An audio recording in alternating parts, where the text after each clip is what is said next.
Hello students, कैसे हो आप सब। आशा करते हैं आप स्वस्थ होंगे, अच्छे होंगे और खूब मन लगाकर पढ़ रहे होंगे। तो बच्चों, आज हम आपके सामने वसंत बुक का नया पाठ लेकर आए हैं। पाठ 13, जहाँ पहिया है। तो बच्चों, यह जो पाठ है पी साईनाथ जी द्वारा लिखा गया है और इस पाठ में तमिलनाडु के पडुकटोई गांव की घटना है कि वहाँ पर स्त्रियों ने किस तरह से आंदोलन किया और वहाँ की महिलाओं ने साइकिल को चलाना किस तरह से सीखा और उसके लिए किस तरह से उन्होंने जो है वो आंदोलन किए। आपको पता है हमारे भारतवर्ष में बहुत से जो गांव हैं वो क्या हैं, गांव हैं या ज़िले हैं, वो बहुत ही गरीब हैं। वहाँ पर रूढ़िवादिता जो है बहुत है। बहुत से हमारे यहाँ पर ज़िले भारतवर्ष में ऐसे हैं जो गरीब हैं और वहाँ के लोग रूढ़िवादी हैं। वो क्या है कि वो महिलाओं को आगे नहीं बढ़ने देते हैं।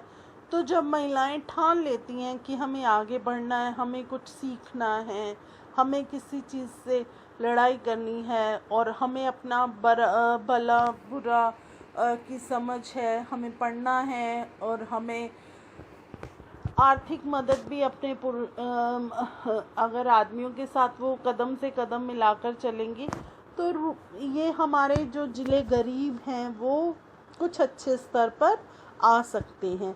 तो बहुत से ज़िले ऐसे हैं जहाँ पर महिलाओं ने आंदोलन किए और हासिल किया।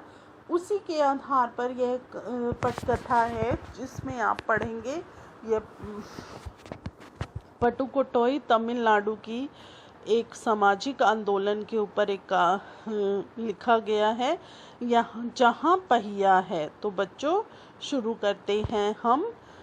पडुकोट्टई तमिलनाडु। साइकिल चलाना एक सामाजिक आंदोलन है। कुछ अजीब सी बात है ना, लेकिन चौंकाने की बात नहीं है। पडुकोट्टई जिले की हजार नवसाक्षर ग्रामीण महिलाओं के लिए यह सब आम बात है। अपने पिछड़ेपन पर लात मारने, अपना विरोध व्यक्त करने के लिए और उन जंजीरों को तोड़ने का जिनमें वे जकड़े हुए हैं, कोई ना कोई तरीका लोग निकाल ही लेते हैं। कभी कभी ये तरीके अजीबोगरीब होते हैं। तो बच्चों, ये बात बिल्कुल सही है कि जब अगर आप ये बात अपने ऊपर लें कि आप पढ़े लिखे हो और आपको अपनी पढ़ाई का फ़ायदा नहीं उठा सकते, या आपको बहुत, जैसे अब आपके सामने कोई बच्चा है, उसको पढ़ना नहीं आता और आपको कह दिया जाए कि आप इस बच्चे को पढ़ाओगे नहीं और आप पढ़े लिखे हो, तो आप कितना महसूस करोगे अपने आप को कि आप अपने आप की मेरी पढ़ाई लिखाई का, मेरे लिए पढ़ने का मेरे को क्या फ़ायदा हुआ।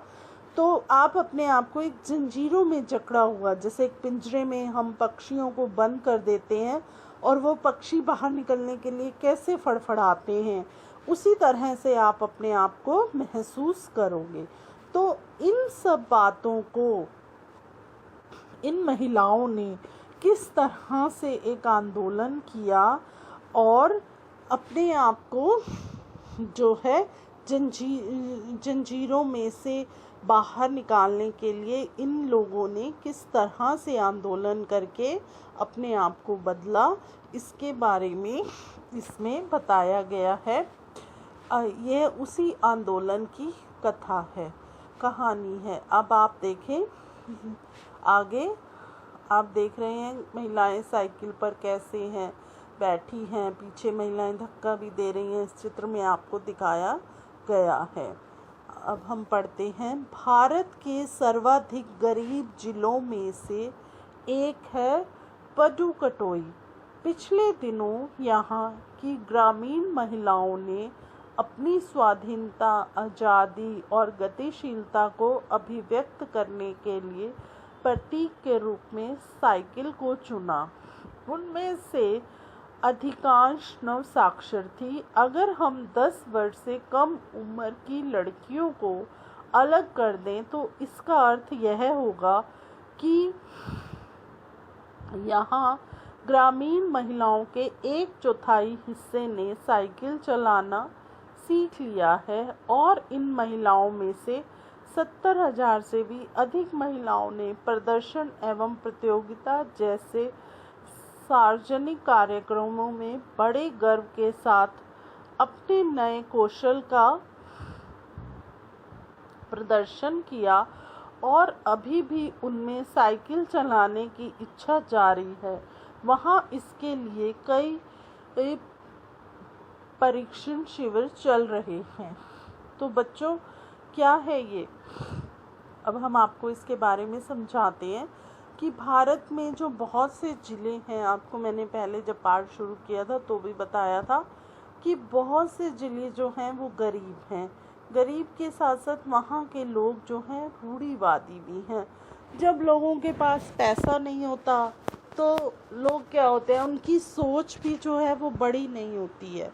जब आपके हाथ में भी अगर 10 रुपये हैं और अगर आपको उसमें से 5 रुपये खर्च करने पड़े तो आप आराम से कर सकते हो। अगर आपके पास 5 रुपये हैं और आपके सामने अगर खर्च 5 रुपये का आएगा तो आप कितने मायूस, आपकी सोच किस तरह से होगी। ये सब चीज़ें जो हैं गरीबी पर और अर्थव्यवस्था पर निर्भर हो जाती हैं। तो क्या था कि यहाँ पे जो महिलाएं थी वो क्या थी कि अपनी जो उन्होंने आज़ादी को, स्वाधीनता को और अपने आप को आगे बढ़ाने के लिए उन्होंने किस चीज़ को चुना? साइकिल को चुना। तो क्या है कि वो साइकिल चलाना चाहती थी पर वहाँ के लोग जो हैं उनको मना कर रहे थे कि नहीं जी, आपको साइकिल नहीं चलानी। तो जो गांव की महिलाएं थी उनमें से 1/4 हिस्से ने जो है क्या करा था? साइकिल चलाना सीख लिया। और साइकिल चलाने सीखने के लिए उन्होंने फिर वो आगे क्या कर रही थी? प्रदर्शन कर रही थी, प्रतियोगिता में हिस्सा ले रही थी और अपने आप को बड़ा ही गर्वित महसूस कर रही थी। और इसके लिए क्या था, वहाँ पे लड़कियों को साइकिल चलाना सीखने के लिए प्रशिक्षण शिविर, जैसे आपने सुना है ड्राइविंग स्कूल्स के बारे में कि जहाँ पर आप कार चलाना सीखते हैं, स्कूटी, बाइक, ऐसे जो ये ड्राइविंग स्कूल्स होते हैं, इनको प्रशिक्षण शिविर भी कहा जाता है। तो यहाँ पर उन्होंने साइकिल चलाना सीखा। आगे देखते हैं। ग्रामीण पुडुकटोई के मुख्य इलाकों में अत्यंत रूढ़िवादी पृष्ठभूमि से आई युवा मुस्लिम लड़कियां सड़कों से अपने साइकिलों पर जाती हुई दिखाई देती हैं। जमीला बीवी नामक एक युवती ने, जिसने साइकिल चलाना शुरू किया है, मुझसे कहा, यह मेरा अधिकार है। अब हम कहीं भी जा सकते हैं। अब हमें बस का इंतज़ार नहीं करना पड़ता। मुझे पता है कि जब मैंने साइकिल चलाना शुरू किया तो लोग फब्तियाँ कसते थे, लेकिन मैंने उस पर कोई ध्यान नहीं दिया। तो बच्चों, इसमें युवा मुस्लिम लड़कियों ने जब साइकिल पर जाती हुई दिखाई दी तो उसमें एक जमीला बीवी थी। उसने क्या बताया? उसने ये बताया कि जब मैंने साइकिल चलाना शुरू किया तो मैंने कहा कि यह मेरा अधिकार है, मैं कहीं पर भी जा सकती हूँ। इस चीज़ के लिए, जैसे अगर मुझे अपने किसी कार्य के लिए जाना है, या तो मुझे पैदल जाना पड़ता था या फिर बस का इंतज़ार करो, कब बस आएगी, आप बस पे जाओगे। तो जब उसने साइकिल चलाना शुरू किया तो लोगों ने फब्तियाँ कसते थे, मतलब कमेंट पास करते थे। फब्तियाँ कसना कि ताने मारना, कमेंट देना कि किस तरह से इसको शर्म नहीं आ रही है, कैसे साइकिल पे जा रही है, आदमियों की बराबरी कर रही है। इस तरह से गांव के लोग जो हैं वो स्त्रियों पर ताने कसते हैं। तो उसने इन सब बातों की ओर ध्यान नहीं दिया। आगे देखेंगे। फातिमा एक माध्यमिक स्कूल में पढ़ाती है और उन्हें साइकिल चलाने का ऐसा चाव लगा कि हर शाम आधे घंटे के लिए किराए पर साइकिल लेती है। एक नई साइकिल खरीदने की उनकी हैसियत नहीं है। फातिमा ने बताया कि साइकिल चलाने में एक ख़ास तरह की आज़ादी है, हमें किसी पर निर्भर नहीं रहना पड़ता। मैं कभी इसे नहीं छोड़ूंगी। जमीला, फातिमा और उनकी मित्र अवकनी, इन सब की उम्र 20 वर्ष के आसपास है और इन्होंने अपने समुदाय की अनेक युवतियों को साइकिल चलाना सिखाया। तो बच्चों, पहले आपने जमीला की बात सुनी, अब आप फातिमा के बारे में पढ़ रहे हैं। फातिमा क्या है? एक स्कूल में टीचर है और वो जमीला को जैसे देखती थी साइकिल चलाते हुए, तो उसको भी अंदर से अच्छा लगा कि मैं भी साइकिल चलाऊं। तो वो क्या, उस समय क्या है, लोगों के पास इतना पैसा भी नहीं होता था कि वो अपने लिए नई साइकिल खरीद सके। तो वो क्या करती थी, शाम के समय किराए पर साइकिल लेती थी और वह उस पर साइकिल चलाना सीखती थी। साइकिल, अब बच्चों जैसे आप लोग हैं, आज आप देखते हैं कि बच्चे कैसे स्कूटी पर, आपकी टीचर्स स्कूटी पर कैसे स्कूल आते हैं, गाड़ियों पर एक जगह से दूसरे जगह पर खुद चलाकर गाड़ियां चली जाती हैं। टीचर्स हैं या आपकी मम्मी हैं, आप देखते हैं अपने घर में भी आपके बड़े भाई बहन हैं, वो ना बस का वेट करते हैं ना अपने आराम से, जब उनका ऑफिस का स्कूल का टाइम होता है तो वो समय पर खुद चलाकर अपना पहुंच जाते हैं। तो ऐसे ही ये लोग जो थे वो इस कारण से सीख रहे थे कि उन्हें कभी किसी के सहारे की ज़रूरत ना पड़े, वो आत्मनिर्भर बने। इसीलिए उन्होंने साइकिल चलाना शुरू किया। जमीला, फातिमा और उनकी एक मित्र थी अवकनी, इनकी उम्र क्या थी सबकी? 20 साल। और इन्होंने अपने समुदाय की अनेक लड़कियों को क्या किया? साइकिल चलाना सिखाया। तो बच्चों, आपको समझ आ रहा है कि किस तरह से इन लड़कियों ने लोगों की बातों का सामना किया, लेकिन अपना जो पैशन था, क्या पैशन था उनका?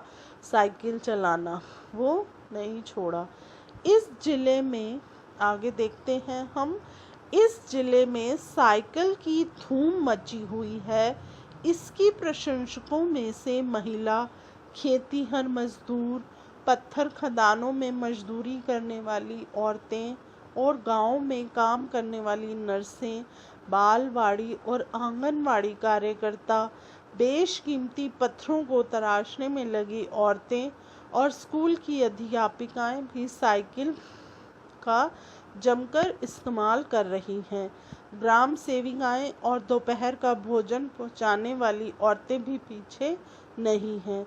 सबसे बड़ी संख्या उन लोगों की है जो अभी नवसाक्षर हुई हैं। जिस किसी साक्षर अथवा नई साइकिल चलाने वाली महिला से मैंने बातचीत की, उसने साइकिल चलाने और अपनी व्यक्तिगत आज़ादी के बीच एक सीधा सा संबंध बताया। तो बच्चों, इसमें क्या बताया कि इस जिले में जो था कि साइकिल चलाने की एक धूम मच गई, कि महिला जो थी, जो खेती भी कर रही हैं, पत्थरों की खदानों में पत्थर तोड़ रही हैं, मजदूरी कर रही हैं, नर्सेज हैं, बालवाड़ी और आंगनवाड़ी की जो भी महिलाएं हैं, वो सब क्या हैं? साइकिल का इस्तेमाल करने लगी। क्योंकि बच्चों, साइकिल का इस्तेमाल इसलिए होने लग गया कि साइकिल, अब आप जैसे जहाँ पर जाते हो, आपका घर से काम करना का स्थान है वो 2 किलोमीटर है। अगर आप 2 किलोमीटर पैदल चल के जाओगे, एक तो आप थक जाओगे और दूसरा आपका समय बहुत लगेगा। अगर आप साइकिल पे जाते हो, इसमें आपको कम थकावट होगी और आप जल्दी समय पर पहुंच जाओगे। तो ये भी एक फ़ायदे की बात है। अब जैसे घरों में खाना पहुंचाना है, कुछ भी कार्य करना है, तो वो जो वहाँ की औरतें हैं वो साइकिल पर जल्दी जल्दी अपने कामों को करने लगी और इससे उनको ऐसे लगा कि हम एक स्वतंत्र हैं, हम एक स्थान से दूसरे स्थान पर खुद आ जा सकते हैं। तो हमने साइकिल चलाने वाली जब महिलाओं से बातचीत की तो उन्होंने बताया कि इससे हम अपने आप को क्या है, स्वतंत्र महसूस कर रहे हैं, हमें अच्छा लग रहा है। अब आगे देखिए, साइकिल आंदोलन की एक अगुआ का कहना है, मुख्य बात यह है कि इस आंदोलन ने महिलाओं को बहुत आत्मविश्वास प्रदान किया। महत्वपूर्ण यह है कि इसने पुरुषों पर उनकी निर्भरता कम कर दी है। अब हम प्रायः देखते हैं कि कोई औरत अपनी साइकिल पर 4 किलोमीटर तक की दूरी आसानी से तय कर पानी लाने जाती है। कभी कभी साथ में उसके बच्चे भी होते हैं। यहाँ तक कि साइकिल से दूसरे स्थानों से सामान ढोने की व्यवस्था भी खुद ही की जा सकती है। लेकिन यकीन मानिए, जब इन्होंने साइकिल चलाना शुरू किया तो इन पर लोगों ने जमकर प्रहार किए, जिसे इन्हें झेलना पड़ा। गंदी गंदी टिप्पणियां की गई, लेकिन धीरे धीरे साइकिल चलाने को सामाजिक स्वीकृति मिली, इसीलिए महिलाओं ने इसे अपना लिया। तो बच्चों, क्या था कि जब औरतों ने साइकिल चलाना शुरू किया तो क्या हुआ कि महिलाओं में एक तो आत्मविश्वास बढ़ गया, और इसके बाद क्या हुआ कि वो जैसे अपने आदमियों पर, लड़कियां अपने भाइयों पर, पिता पर ऐसे निर्भर थी, वो भी कम हो गया। और इसके बाद क्या हुआ, हम देखते हैं कि औरत जो है वो साइकिल पर 4 किलोमीटर तक दूरी तक आसानी से चली जाती, और पानी लेके आना है या कोई भी कार्य करना है वो साइकिल पर जाती, और अपने बच्चों को भी वो साथ ले जाती, और एक स्थान से दूसरे स्थान पर अगर उन्हें सामान लेकर आना है, कुछ सामान को देकर आना है, तो वो उनके लिए साइकिल पर रखकर आसानी हो गई। तो जब औरतों ने साइकिल शुरू की चलानी तो लोगों ने क्या किया, इन पर बहुत ही जो है गंदी गंदी टिप्पणियां की, और कि जैसे मैंने आपको पहले भी बताया कि जमीला पर कितने कमेंट पास किए जाते थे, लेकिन उसने इन सब बातों की परवाह नहीं की। उसी तरह से ही यहाँ की औरतों ने भी उन टिप्पणियों पर ध्यान नहीं दिया और अपनी साइकिल को चलाने को जो है अपना मोटिव रखा। इससे क्या हुआ कि उनको समाज में स्वीकृति मिल गई और इसलिए महिलाओं ने इसे अपना लिया। तो समझ आया बच्चों आपको? आगे देखें आप, आगे आप देख रहे हैं बहुत सी महिलाएं साइकिल पर चलती हुई आपको दिख रही हैं, तो ये आप दृश्य देख सकते हैं। अब आगे देखेंगे, हम इसको पढ़ेंगे। साइकिल परीक्षण शिविर देखना एक असाधारण अनुभव है।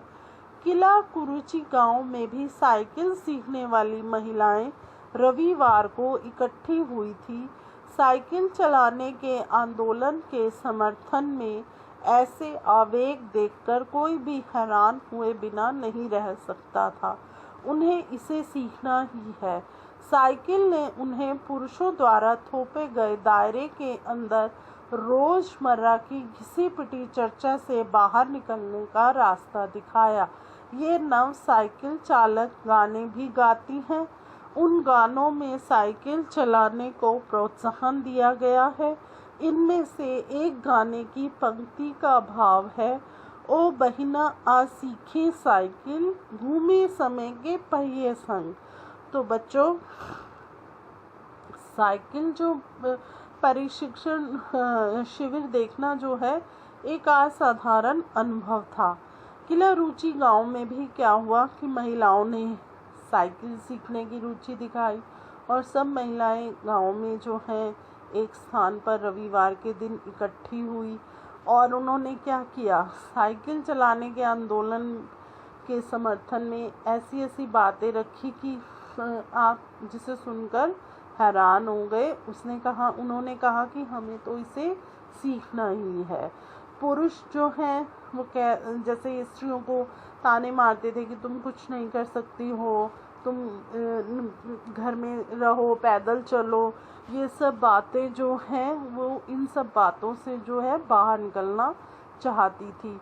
और वो जब साइकिल चलाती थी तो गाने भी गाती थी, तो उन गानों में साइकिल चलाने को क्या है प्रोत्साहन दिया गया।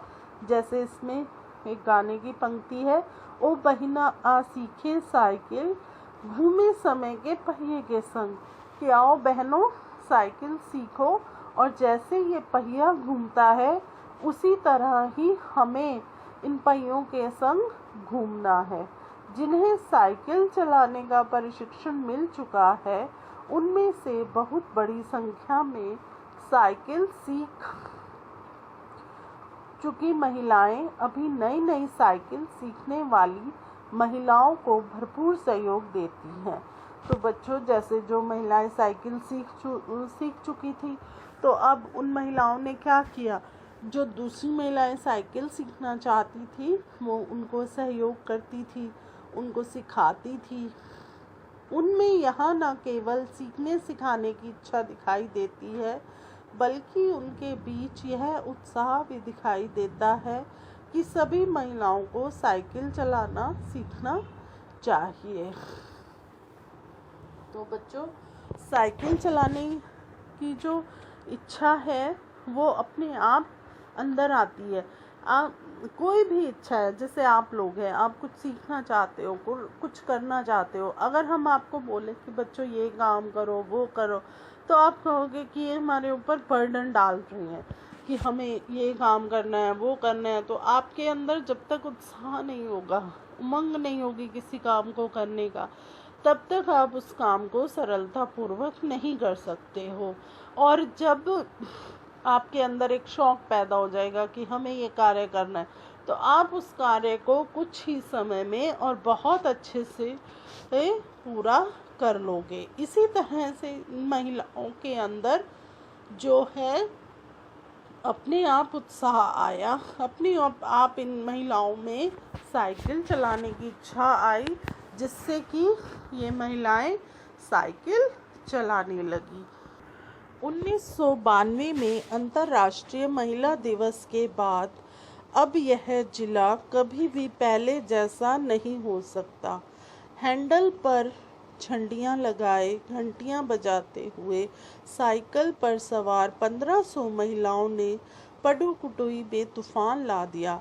महिलाओं की साइकिल चलाने की इस तैयारी ने यहाँ रहने वाले को हक्का बक्का कर दिया। तो बच्चों, आपको पता है हमारे यहाँ अंतर्राष्ट्रीय महिला दिवस मनाया जाता है। तो 1992 में जब महिला दिवस था, तब यहाँ पर क्या किया महिलाओं ने, अपने हैंडल पर झंडियाँ लगाई, घंटियाँ तो आपको पता है कि साइकिलों पर लगी होती हैं। तो 1500 महिलाओं ने एक तूफान सा ला दिया। उन्होंने हैंडल पर झंडियाँ लगाई, घंटियाँ बजाई। तो जब वहाँ के लोगों ने महिलाओं को इस तरह अपनी स्वतंत्रता को दर्शाते हुए देखा, तो वहाँ के लोग जो हैं वो परेशान हो गए। अब हम आगे बढ़ते हैं। इस सारे मामले पर पुरुषों की क्या राय थी? इसके पक्ष में आर साइकिल्स के मालिक को तो रहना ही था। इस अकेले डीलर के यहाँ लेडीज साइकिल की बिक्री में साल भर में काफ़ी वृद्धि हुई। माना जा सकता है कि इस आंकड़े को 2 कारणों से कम करके आंका गया। पहली बात तो यह कि ढेर सारी महिलाओं ने जो लेडीज साइकिल का इंतज़ार नहीं कर सकती थी, जेंट साइकिल खरीदने लगी। दूसरे, उस डीलर ने बड़ी सतर्कता के साथ यह जानकारी मुझे दी कि उसे लगा कि बिक्री कर विभाग का कोई आदमी हूँ। तो बच्चों, इन सारे मामलों पर पुरुषों की क्या राय थी? वहाँ का जो आर साइकिल्स जो बनाने वाला था, उसका मालिक जो है वो वहाँ अकेले ही एक डीलर था जो लेडीज साइकिल की बिक्री कर रहा था, और उसको साल भर में कितना फ़ायदा हुआ। देखो, जब सब औरतें साइकिल चलाना सीखेंगी तो आपको पता है लेडीज़ साइकिल भी बनती हैं, जेंट्स साइकिल भी बनती हैं। तो लेडीज़ जो है वो लेडीज़ साइकिल पसंद कर रही थी, परंतु क्या हुआ कि वहाँ का मालिक थोड़ा डर गया कि कहीं कोई इनकम टैक्स का आदमी आके तो नहीं मेरे से ये पूछ रहा कि ये सब क्या है। तो क्या हुआ कि वहाँ पे लोगों ने जब औरतों को अगर पैसे नहीं दिए जाएं, उनके पास पैसे ना हो, तो जेंट्स अगर साइकिल खरीदते थे तो वो भी साइकिल चला लेती थी, वो लेडीज साइकिल का इंतज़ार नहीं करती थी। तो बच्चों, आपको समझ में आया कि किस तरह से औरतों के अंदर एक उमंग, एक चाव था कि वो साइकिल चलाएं और साइकिल पर अपने काम बड़ी आसानी से पूरे कर लें। उद्यमी अन्नामलाई की चिलचिलाती धूप में एक अद्भुत दृश्य की तरह पत्थर की खदानों में दौड़ती भागती 22 वर्षीय मनोरमनी को लोगों ने साइकिल सिखलाते देखा। उसने मुझे बताया, हमारा इलाका मुख्य शहर से कटा हुआ है, यहाँ जो साइकिल चलाना जानते हैं उनकी गतिशीलता बढ़ जाती है। तो बच्चों, कदूमी अन्नामिलाई जो थी वो बहुत ही चिलचिलाती धूप में जो अ, क, क, कदूमी अन्नामिलाई एक जैसे गांव था, वो जो था शहर से कटा हुआ था, और वहाँ पर क्या था, वहाँ पर एक 22 साल की मनोरमा जो थी वो लड़कियों को साइकिल चलाना सिखाती थी। और वो जो जगह जब कटी हुई थी, क्या कहते हैं, शहर से, तो आप समझ सकते हैं कि शहर में जाने के लिए कितना समय लगता था, लेकिन जब आप साइकिल चलाएंगे तो आप बहुत ही कम समय में उस शहर में जाकर अपनी कार्य को समाप्त कर जल्दी अपने घर आ जाएंगे। तो आपको समझ में आया ये? आगे देखते हैं हम। साइकिल चलाने के बहुत निश्चित आर्थिक लिहाज थे। इससे आय में वृद्धि हुई। यहाँ की कुछ महिलाएं अगल बगल के गांवों में कृषि संबंधी अथवा अन्य उत्पाद बेच आती थी। साइकिल की वजह से बसों के इंतजार में व्यय होने वाला उनका समय बच जाता था। खराब परिवहन व्यवस्था वाले स्थानों के लिए तो यह बहुत महत्वपूर्ण है। दूसरा, इससे इन्हें इतना समय मिल जाता कि ये अपना सामान बेचने पर ज़्यादा ध्यान केंद्रित कर पाती हैं।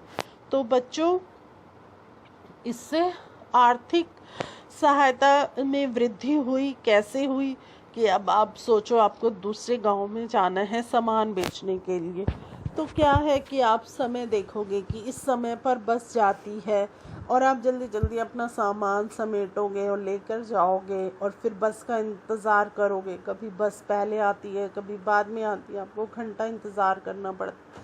तो क्या है, समय भी जो है ख़राब होता है, और इसके साथ साथ क्या होता है कि आप का समय भी ख़राब होता है, और आप बसों का किराया भी लगाते हो और फिर जाते हो, और फिर आपका घर वापसी के लिए भी आप ध्यान में रखते हो कि इतने बजे बस आएगी, उसके बाद कोई बस नहीं है।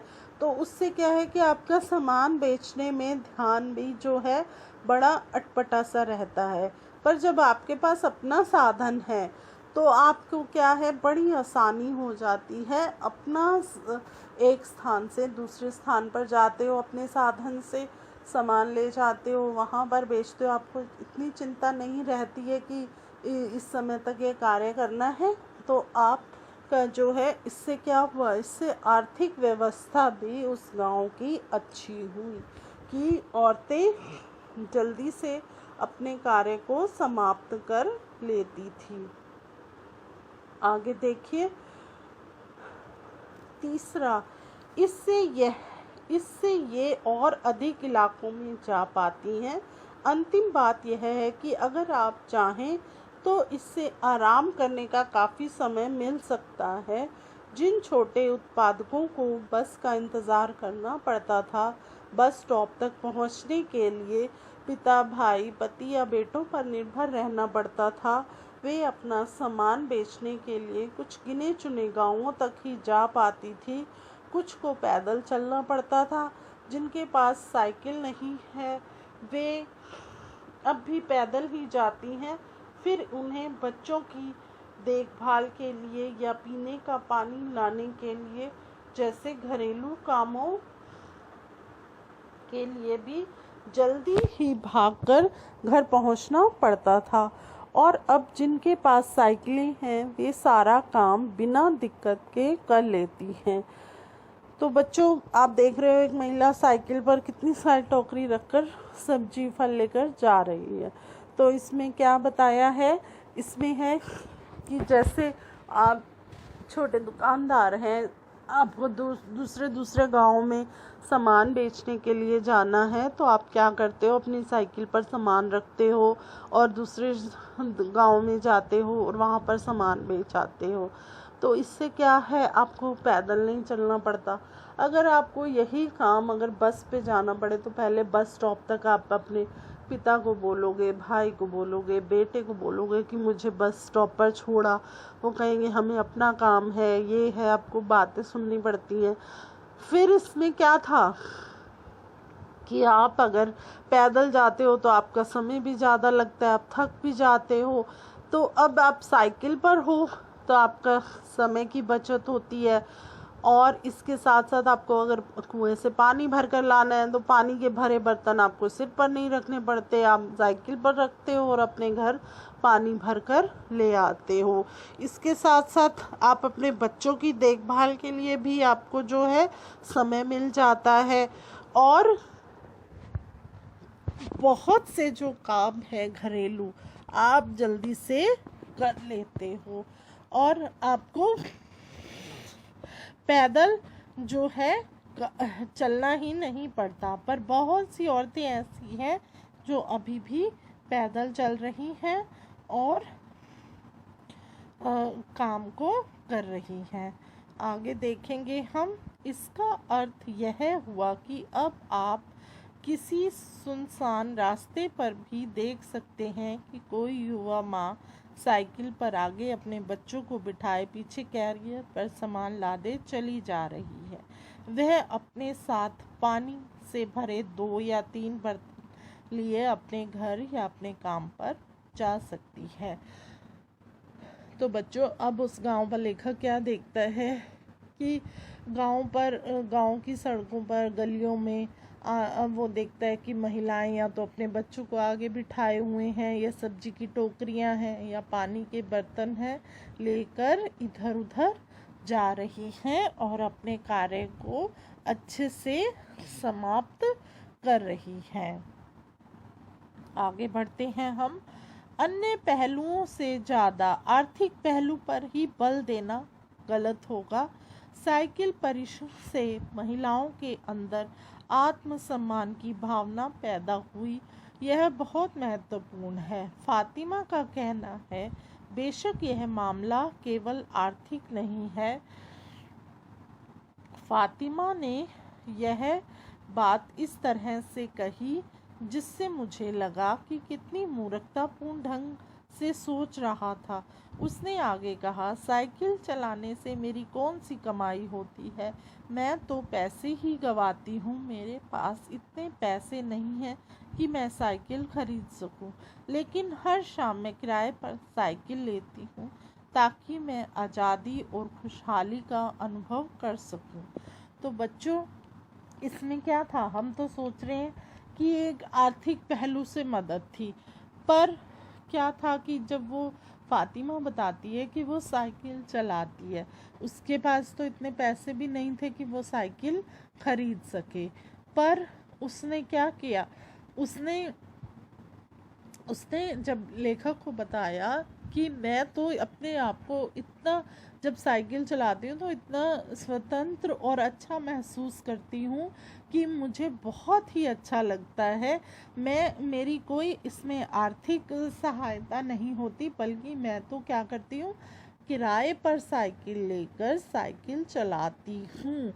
इसीलिए मैं तो किसी तरह से कोई आर्थिक सहायता में मदद नहीं कर रही, बल्कि मैं तो साइकिल चलाने पर व्यय कर रही हूँ, खर्च कर रही हूँ। पर मैं अपने आप को स्वतंत्र महसूस करती हूँ, इसीलिए मैं साइकिल चलाती हूँ। आगे देखें। पटुकटोई पहुंचने से पहले मैंने इस विनम्र सवारी के बारे में कभी इस तरह सोचा ही नहीं था। मैंने कभी साइकिल को आज़ादी का प्रतीक समझा ही नहीं था। लेखक क्या कहते हैं कि पटुकटोई पहुंचने से पहले उन्होंने साइकिल के बारे में कभी इतना सोचा ही नहीं था, और उन्होंने कभी इसे एक आज़ादी का प्रतीक समझा ही नहीं था। एक महिला ने बताया, लोगों के लिए यह समझाना बड़ा कठिन है कि ग्रामीण महिलाओं के लिए यह कितनी बड़ी चीज़ है। उनके लिए तो यह हवाई जहाज उड़ाने जैसी बड़ी उपलब्धि है। लोग इस पर हंस सकते हैं, लेकिन केवल यहाँ की औरतें ही समझ सकती हैं कि उनके लिए यह कितना महत्वपूर्ण है। जो पुरुष इसका विरोध करते हैं वे जाएं और टहलें, क्योंकि जब साइकिल चलाने की बात आती है वे महिलाओं की बराबरी कर ही नहीं सकते। तो बच्चों, पी साईनाथ इसमें क्या बता रहे हैं कि एक महिला ने बताया कि लोगों को जो है समझाना बहुत ही कठिन होता है कि गांव की जो औरतें हैं, महिलाएं हैं, उनके लिए साइकिल चलाना जो है वो किसके बराबर है, हवाई जहाज उड़ाने के। तो वो इस पर लोग इस पर हंस सकते हैं, क्योंकि वो औरतों को नहीं समझ पाएंगे कि यहाँ की औरतें कितनी मजबूर थी। लेकिन अब जो है वो साइकिल चला रही हैं, अपने काम को आसानी से कर रही हैं, तो जो है वो अपने आप को कितना अच्छा महसूस कर रही हैं। पुरुष तो उनका साइकिल चलाने का विरोध तो करते ही थे, परंतु क्या था, वे महिलाओं की जो है वो बराबरी नहीं कर सकते साइकिल चलाने के मामले में। तो बच्चों, ये पाठ आपको समझ आया कि किस तरह से महिलाओं ने साइकिल को अपना पैशन बनाया अपना, और वो साइकिल चलाकर कितनी खुश थी, जिससे कि वो अपने कार्य को कितनी सरलता से और अच्छे ढंग से पूर्ण कर लेती थी। अब हम इसके प्रश्न अभ्यास करेंगे, तो शुरू करते हैं हम इसका प्रश्न अभ्यास। पहला प्रश्न है, उन जंजीरों को तोड़ने का जिनमें वे जकड़े हुए हैं, कोई ना कोई तरीका लोग निकाल ही लेते हैं। आपके विचार से लेखक जंजीरों द्वारा किन समस्याओं की ओर इशारा कर रहा है? तो इसका उत्तर है, लेखक जंजीरों द्वारा रूढ़िवादी प्रथाओं की ओर इशारा कर रहा है। अगला प्रश्न है हमारा,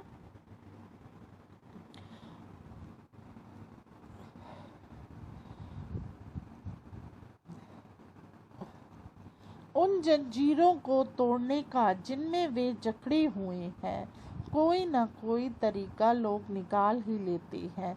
क्या आप लेखक की इस बात से सहमत हैं? अपने उत्तर का कारण बताइए।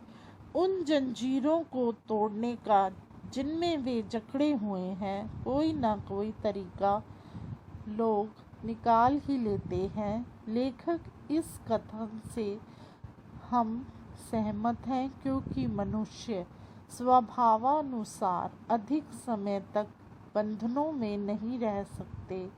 समाज द्वारा बनाई गई रूढ़ियाँ अपनी सीमाओं को लांघने लगें तो समाज में इसके विरुद्ध एक क्रांति अवश्य जन्म लेती है, जो इन रूढ़ियों के बंधनों को तोड़ डालती है। ठीक वैसे ही तमिलनाडु के पडुकटोई गांव में हुआ है। महिलाओं ने अपनी स्वाधीनता व आज़ादी के लिए साइकिल चलाना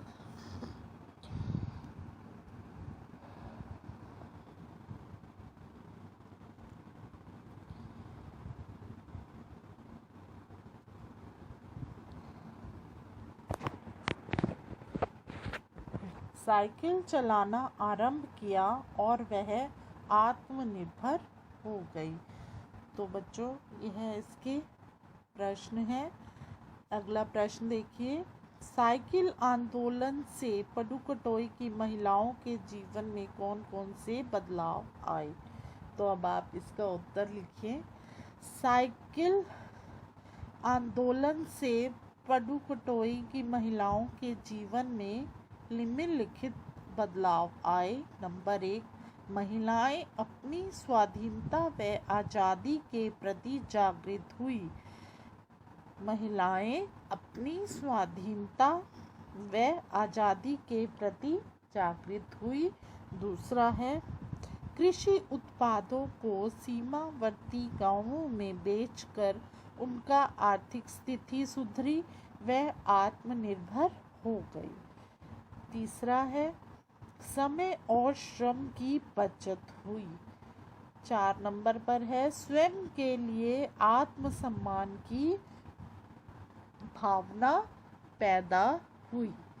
तो बच्चों, समझ आया आपको ये प्रश्न? अगला है, शुरुआत में पुरुषों ने इस आंदोलन का विरोध किया, परंतु आर साइकिल के मालिक ने इसका समर्थन किया। क्यों? अब आप इसका उत्तर लिखें। शुरुआत में पुरुषों ने इस आंदोलन का विरोध किया क्योंकि उन्हें डर था इससे नारी समाज में जागृति आ जाएगी।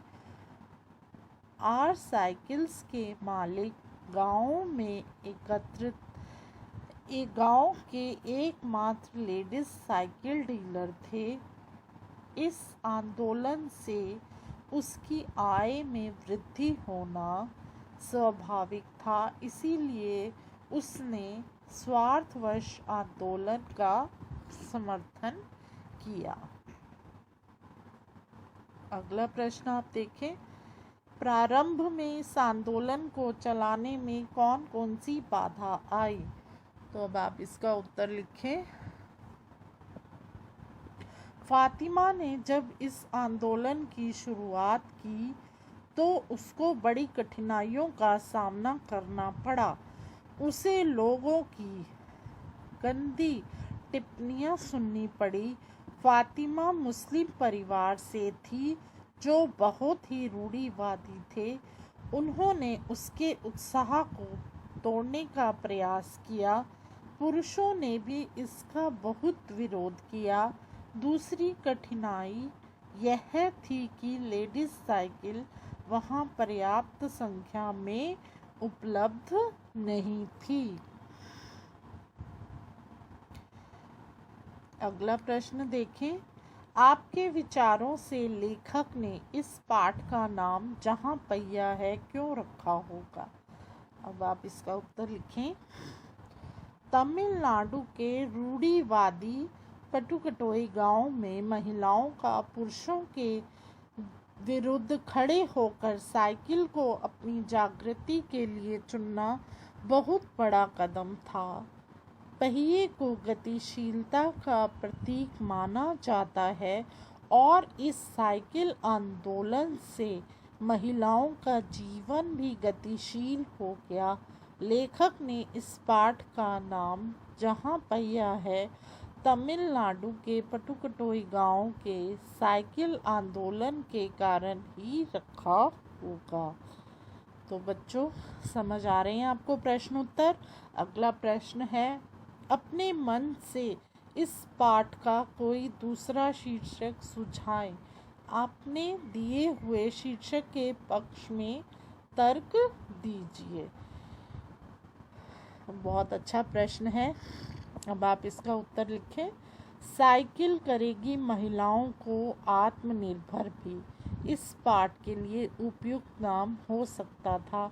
चूँकि साइकिल आंदोलन से महिलाएं अपनी स्वाधीनता व आज़ादी के प्रति जागृत हुई, कृषि उत्पादों को सीमावर्ती गांव में बेचकर उनकी आर्थिक स्थिति सुधरी व आत्मनिर्भर हो गई। अगला प्रश्न है हमारा। फातिमा ने कहा, मैं किराए पर साइकिल लेती हूँ ताकि मैं आज़ादी और खुशहाली का अनुभव कर सकूँ। साइकिल चलाने से फातिमा और पडुकटोई की महिलाओं को आज़ादी का अनुभव क्यों होगा। अब इसका उत्तर है, फातिमा के गांव में पुरानी रूढ़िवादी परंपराएं थी। वहां औरतों का साइकिल चलाना उचित नहीं माना जाता था। इन रूढ़ियों के बंधनों को तोड़कर स्वयं को पुरुषों की बराबरी का दर्जा देकर फातिमा और पडुकटोई की महिलाओं को आज़ादी का अनुभव होता होगा। तो बच्चों, यह हमारे प्रश्न उत्तर थे। अब हम करेंगे भाषा की बात। तो भाषा की बात में क्या है, इसमें है उपसर्गों और प्रत्ययों के बारे में आप जान चुके हैं। इस पाठ में आए उपसर्ग शब्दों को छांटिए, उनके मूल शब्द भी लिखिए। आपकी सहायता के लिए इस पाठ में प्रयुक्त कुछ उपसर्ग और प्रत्यय इस प्रकार हैं। अभि, प्र, अनु, परि, वि उपसर्ग। इक, वाला, ता, ना। तो अब आपको इसका लिखना है उपसर्ग। अभि का अभिमान, प्र का प्रयत्न, अनु का अनुसरण, परि का परिपक्व, वि का विशेष। प्रत्यय होगा हमारा इक, धार्मिक। धर्म जमा इक, धार्मिक। वाला, किस्मत जमा वाला, किस्मत वाला। ता है हमारा प्रत्यय, तो सजीवता, सजीव जमा ता। ना है तो चढ़ना, चढ़ जमा न। नव अक्षर, तो नव जमा साक्षर क्या बना, नव साक्षर। गतिशील, गति जमा गतिशील जमाता, गतिशीलता। तो ये हमारे उपसर्ग और प्रत्यय बन गए। अब आप देखें, इसमें शब्दार्थ भी दिए गए हैं। जैसे पहले पार्ट में थे, इसमें है फब्ती, चोट करने वाली या चुभती बात, वो क्या बोलते हैं, फब्ती। यकीन, विश्वास, घिसी पिटी, जो बहुत दिनों से चली आ रही पुरानी। अब बच्चों, ये थे हमारे प्रश्न उत्तर। आपको आशा करते हैं यह पाठ अच्छे से समझ में आया होगा कि किस तरह से रूढ़िवादिता को स्त्रियों ने साइकिल चलाकर दूर किया। तो अब इसमें एक है पढ़ने के लिए, तो अब आप इसको पढ़ेंगे।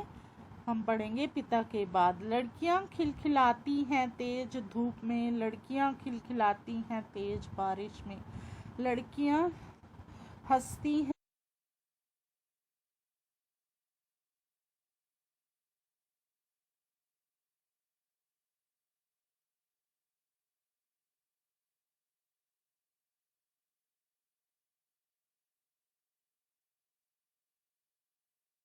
हैं हर मौसम में, लड़कियां पिता के बाद संभालती हैं पिता से मिली दुकान, लड़कियां वारिस हैं पिता का, लड़कियों ने समेट लिया माँ को पिता के बाद, लड़कियां होती हैं माँ, दुकान पर बैठ लड़कियां सुनती हैं पूर्वजों के प्रतिध्वनियाँ, उदास गीतों में वे ढूंढ लेती हैं जीवन राग, धूप में बारिश में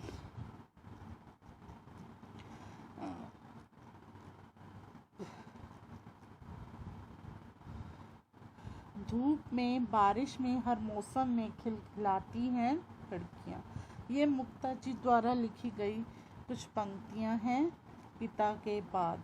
कि पिता के बाद जो लड़कियां हैं, आपने कितनी कहावतें सुनी हैं कि बेटियां जो हैं अपने बाप के कितने, अपने पिता के कितने समीप होती हैं, उनके दिल की हर बात को जान लेती हैं, और पिता भी अपनी बेटी की हर तमन्ना को पूरा करते हैं और उनके लिए तत्पर उनकी इच्छाओं को पूर्ण करते हैं। क्योंकि पिता जानते हैं कि शादी के बाद लड़की अगले घर में जाती है तो वो किस तरह से अपना जीवन व्यतीत करती है। तो उसी पर ही ये मुक्ता जी ने कुछ पंक्तियाँ लिखी हैं कि लड़कियां जो हैं, आपने देखा है कि शादी के बाद भी माँ, बेटी, बहू किस तरह से हर परिस्थिति में अपने आप को हंसते हुए रखती हैं, हर चीज़ को संभाल लेती हैं। तो इन पंक्तियों में वही सब बताया गया है। तो बच्चों, आप इसे पाठ को दिल लगाकर और अच्छे से समझोगे तो आपको अच्छे से समझ आ जाएगा।